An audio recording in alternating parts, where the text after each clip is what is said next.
Vande Mataram. Happy independence day to all of you. ৭৮তম স্বাধীনতা দিবসের তোমাদের সবাইকে অসংখ্য অসংখ্য শুভেচ্ছা এবং ভালোবাসা। তোমরা সবাই হ্যাপি থাকো, ভালো থাকো। কিন্তু আমার পার্সোনালি মনে হচ্ছে যে স্বাধীনতা দিবসের পরেও আমরা কোথাও না কোথাও এখনও পর্যন্ত পুরোপুরিভাবে স্বাধীন হয়ে ওঠেনি। কেন? কারণ তোমরা দেখতে পাচ্ছ চারদিকে এই আরজি কর হসপিটালের এই ঘটনা।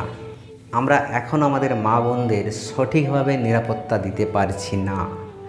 এইখানেই আমার মনে হচ্ছে যে আমরা এখনও কোনো জায়গায় একটু পরাধীন হয়ে আছি। আমার ব্যক্তিগতভাবে ইন্ডিয়ান কনস্টিটিউশনের ওপর, ভারতীয় সংবিধানের ওপর খুব প্রচণ্ডভাবে আমি ভরসা করি।